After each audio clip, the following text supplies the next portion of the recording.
Thank you, everyone, for having me here today. So, as I mentioned, I'm the commercial director at Redthread.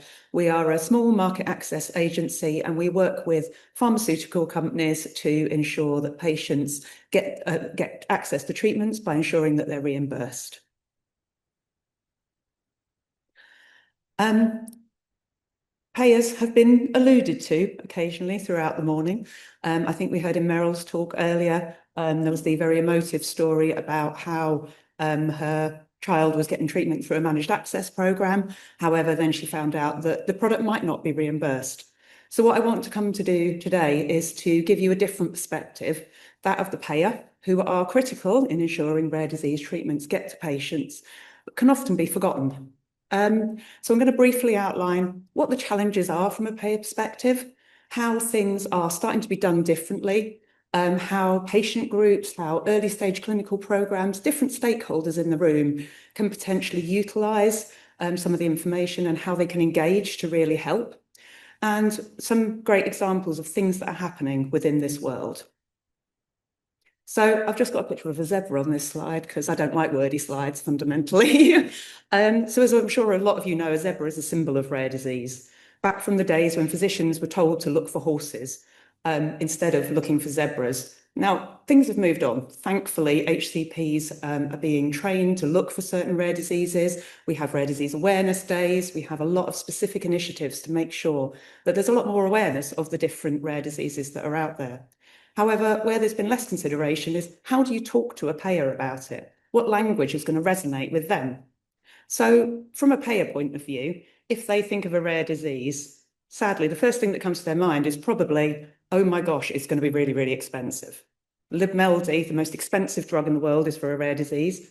It has a list price of £2.8 million. And that's a crazy amount of money. Noting there is a confidential discount within the UK, like the NHS are not paying £2.8 million. We don't know what they're paying, it's confidential. But even with a big discount, that's a lot of money. And pharmaceutical companies, how are they going and talking to payers about that kind of money? Well, the classic argument is always, well, there's only a few patients. There's not very many. It won't cost you very much in your terms of your budget. But payers aren't daft. They know there's over 7,000 rare diseases out there. That's, as the Minister alluded to earlier, there are 3.8 million patients in the UK with a rare disease, 1 in 17 people. So from a payer point of view, that's potentially a lot of patients. Rare diseases aren't rare in themselves. So at the moment, rare diseases, about 5% of rare diseases have approved treatments. And obviously that's far too low. Everyone wants to make sure that more treatments get to patients. And that's exploded in the last 5 to 10 years. There's been a huge amount of innovation in the area. So if treatments are identified for all these patients, which would be incredible. I mean, let's face it, that's what everybody wants. How is that going to work? How are you going to explain to payers how to pay for this? So some questions that payers are kind of asking is, how can I fully understand the burden of a disease? I've never heard of it before. How do I really understand what the day-to-day functional challenges a patient faces? Not what their blood serum level is, or not what some random lab marker is. How does it affect them? Are there any appropriate measures for understanding the benefit of a treatment? So you understand the burden, you're then going to better understand how a treatment might help. How do they know it really works? I mean, we're coming from people that fundamentally on day-to-day work with diabetes therapies, cardiovascular diseases, huge clinical trials with thousands and thousands of patients. So we've got a trial with a few patients, just a handful worldwide. How can they really be sure that what you're claiming is true? And a lot of rare disease therapies claim a cure, which again is incredible. But we're basing that on a few years of data at the moment. So how do you extrapolate that data and make it as clear as possible to show the value of a treatment? So I'm just going to move on to ways things are starting to be done differently. So the first one is patient relevant outcomes, or it should be people relevant outcomes, I think, from the presentations this morning. So as I alluded to before then, not just focusing on obscure lab markers, things that can't really be defined, really making sure that anything involved in clinical trials that's going to be measured is going to be tangible. understanding quality of life with it for patients, understanding what it means in terms of being able to go to school, be independent, dressing themselves. All these kind of really tangible things are going to be hugely impactful compared to the less tangible. Early payer and patient engagement. Now, these are kind of grouped together, and they obviously are two quite different areas. But bodies like NICE always encourage early engagement, and you can pay for early scientific advice if you're a pharmaceutical company, early clinical development, and so forth, to understand what sort of endpoints they would want down the road as you're going to get reimbursed.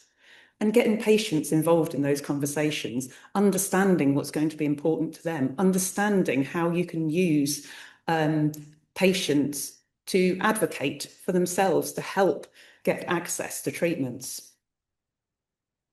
I'm not going to bang on about innovative pricing models because this is not the forum for that, but there's lots of different methods of paying for drugs that are coming through now. So rather than straight discounts, really looking at whether you can cap the number of patients. So a company says there's 3 patients, the payer says, I'll pay for 3. Any more than that, you pay for them yourself. So the patients are getting the treatment, the payers aren't paying any more.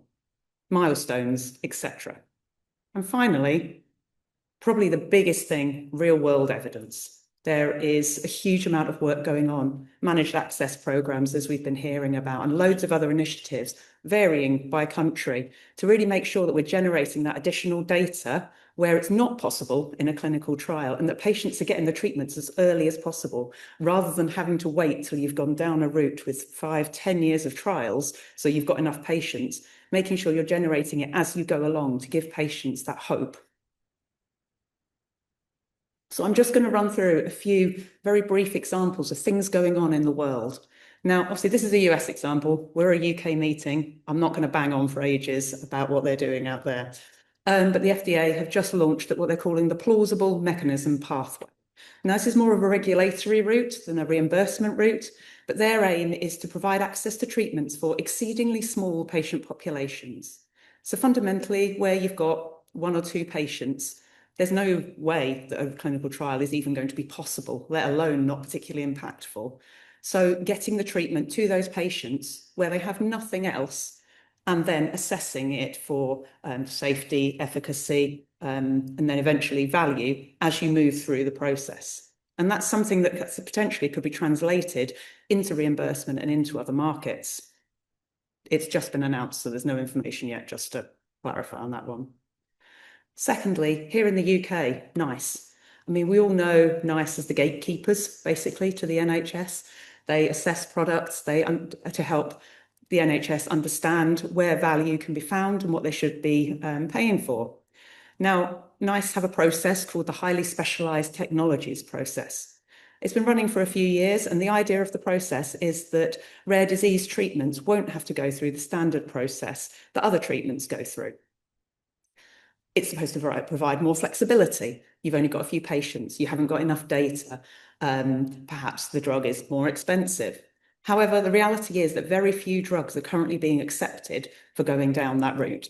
It is a huge challenge, and it's fundamentally not quite working at the moment. It's something that I would hope that in the next few years, something is going to be changed in that area. And there has been an overhaul recently as well. Similarly, the Innovative Medicines Fund was brought in a few years ago. And the idea of this was to give consistent and transparent managed access programs. So making sure that patients, such as Meryl's son, could access treatments where they are available, even if they're not yet approved. However, the Innovative Medicines Fund currently only has 1 drug within it. So to give a comparison, we have the Cancer Drugs Fund in the UK as well. A lot of treatments have gone through that where they haven't got overall survival data, etc. yet. So they have sat in there while they've collected extra data and been available to patients during that time, which is the critical part. However, again, not quite functioning at the moment in the rare disease space as well as it should be. And finally, I'm just going to allude to a programme that has been probably one of the most successful within this area. I have had nothing to do with Project Hercules, just to make that clear, because I wouldn't want any credit for what has been a really incredible programme. But this was led by Duchenne UK, and it was a collaboration with patients at the centre. It included payers, so NICE were involved. It included academic groups, consultants, pharmaceutical companies with treatments coming through for Duchenne muscular dystrophy. And what they did was they helped develop patient-centric, relevant outcomes for a number of trials that were going to happen within this area and to treat these patients. And they also developed a disease-level economic model, which was then available to help show the value of these treatments. Because fundamentally, nothing was really resonating with payers in this area. Nothing was really working. So basically, they rebuilt it from the ground up. And this was driven by patients, showing the power that patients can have in this area. And Duchenne UK really brilliantly combined this with policy and political pressure as well. I mean, they've had meetings with Wes Streeting. So it kind of came on a sort of two-prong way of doing things that's been really incredible to watch. So fundamentally, we're all here because we believe patients with rare diseases deserve treatments. I hope I've helped bring consideration of who's going to pay for these, and hopefully how we can look at making sure we communicate effectively with these different stakeholders who don't want to say no. I hope they don't want to say no anyway, but they really want to approve, and how we can give the appropriate information to make sure that they can approve.